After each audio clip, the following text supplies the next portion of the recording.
Ano-ano pa kaya, Doc, ang mga klase ng sakit na prone sa mga ganyan? Maliban dun sa nabanggit nila. Yung sa mga nagpapa-physical therapy po, yung common po, yung slip disc, yung tulad sa inyo dahil lagi siguro nakaupo or may nabuhat na mabigat. So, yun po, nagiging prone po tayo pa, kaya prone po yung mga nagtatrabaho sa mga call center or yung mga nagtatrabaho sa factory. Meron din po yung mga tinatawag nating very common cumulative repetitive diseases like carpal tunnel. Yung carpal tunnel syndrome po. Yan po yung natin. Yan po yung ating nakukuhang mga sakit. So, pwede siyang ma-treat through therapy, mga gamot. Pwede po siyang ma-test dun sa nerve test para ma-identify kung nag-i-improve na or kailangan operahan kasi minsan ino-operahan po yung mga ganyang cases.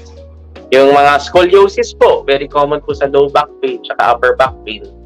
Kino-correct din po yun through exercises or through bracing. Pwede rin po siyang ma-brace. So, yung dun sa sa foundation natin, pwede rin tayong gumawa ng brace. Pero yun nga, 18 and above. So, medyo alanganin.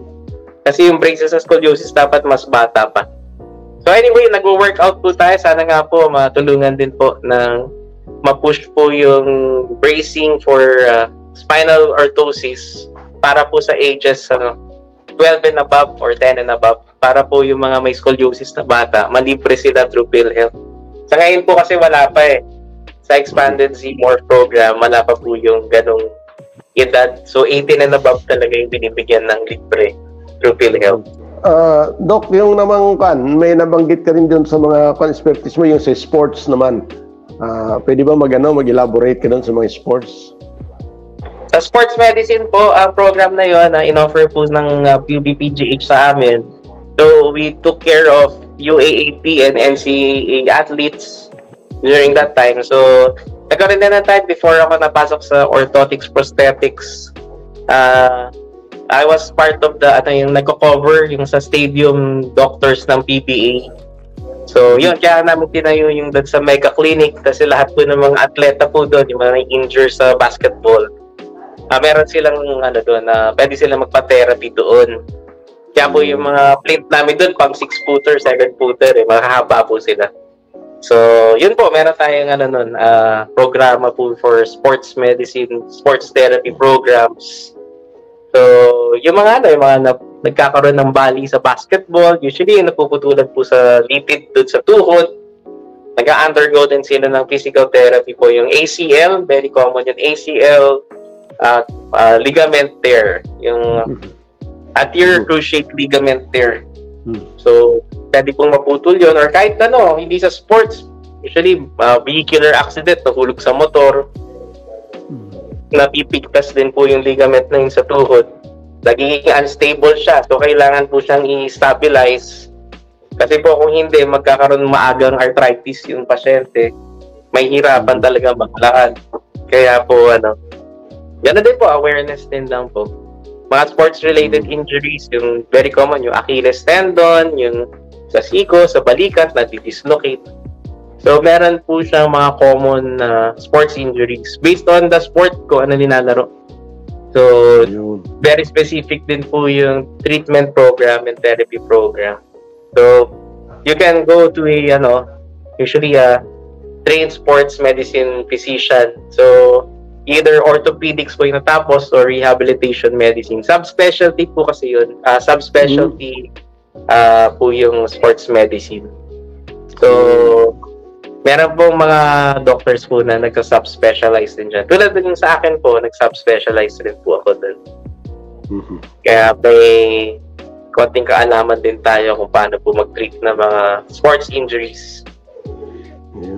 So, at least yung mga tagapakinig natin, wider yung ating mga... Kaya po yung natin, yung facility sa Angeles University Foundation, ang tawag po doon, Center for Sports Physical Medicine and Rehabilitation po. Kasi po, nag-cater tayo for athletes and for sports injuries doon. Ano ba talagang pinagmulan ng kadalasan na sakit? Hindi yung aksidente maliban sa diabetes. ano ang pwedeng nagiging dahilan bakit napuputulan ng paa at ano ang kanilang gagawin para maiwasan ito. Ayan, anong pwede nilang gawin? Ngayon, yung common disease is yung kapag nagkakaroon sila ng infection, usually sa paa. So, dapat makorek ka agad yun. Kasi minsan kung hindi siya natitreat, kumakalat siya eh. Kaya, bago kumalat siya sa buong katawan, maging sepsis or yung ikakamatay ng tao yung infection, kailangan tinitreat agad. So, kahit maliliit na sugat, minsan, kumari, tetano or minsan or yung mga dirty wounds, yung kumari nasugatan siya sa habang nagsasaka siya. So madumi yung lugar, na infection talaga. Kaya ang tinatamaan yan yung may diabetes, may mga Buerger's disease, peripheral vascular disease, kasi mas hindi sila kahit uminom sila antibiotic, hindi sila gumagaling kasi mahina na yung circulation ng mga yun eh. So technically, hindi lang siya diabetes. Yung mga diabetes kasi, kaya sila prone dahil mahina yung immune system, mahina yung circulation, plus mahina yung pakiramdam, may sensory deficit sila. Kaya di nila napapansin, sugat-sugat na pala yung paa nila or nalapnos na pala yung paa nila dahil nainit ng dinaanan nila. Yun, nagkakasugat sila agad. Hindi gumagaling. Ngayon, kapag yung hindi gumagaling na yun, maging mag-circulate sa buong katawan, kailangan putulin. Kaya nagpuputol po ng mga para hindi kumalat yung infection, makontrol. Kasi kung hindi naman gagawin yun, ikamamatay talaga nila. So, nagsisepsis, nagpo-fall into nagsi-failure sila, nagkakaroon sila ng shock na katawan, na namamatay yung katawan.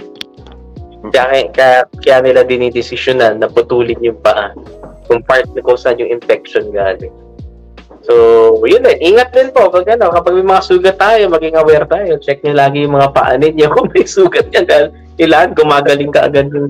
Kasi kung mataas yung sugar mo, hindi siya gumagaling.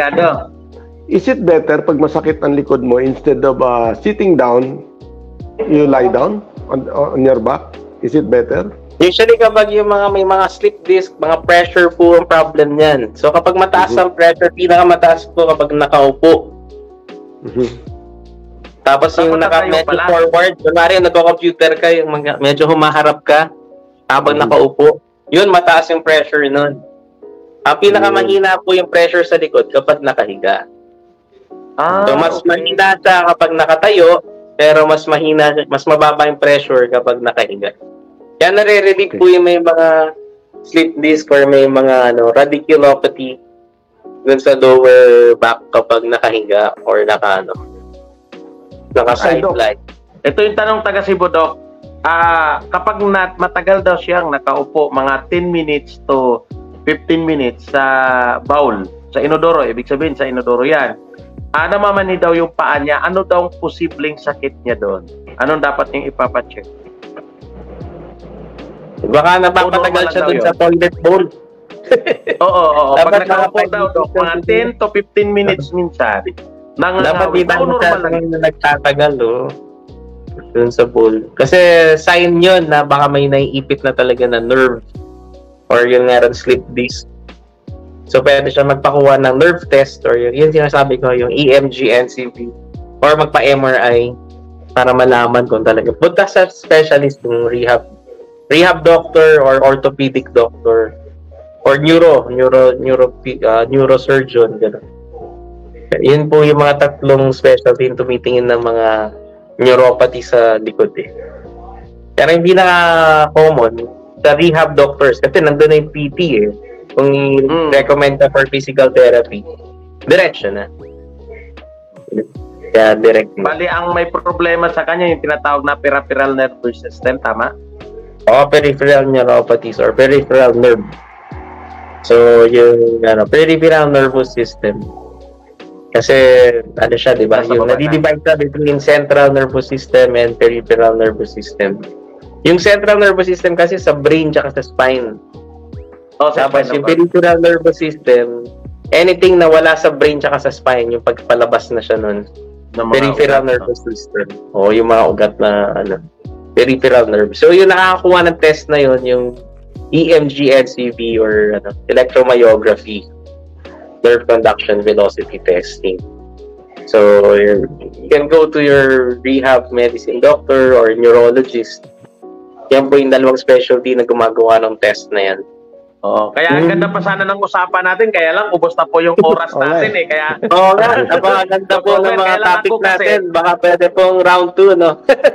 Yes, maganda po, round 2. Kaya, thank you. Kulang Doc Homer, oras natin. maraming salamat sa pagsama niyo po sa amin. Partner, pasalamat ka partner kay Doc Homer at medyo overtime na maraming tayo. salamat. Okay. At saka kung Thank you dahil po, sa inyo, Sir marami Gil. kami natutunan. Thank you po, Sir Fred. Okay, maraming salamat sa aming programang Kalikasan. Kalusugan! Bye-bye.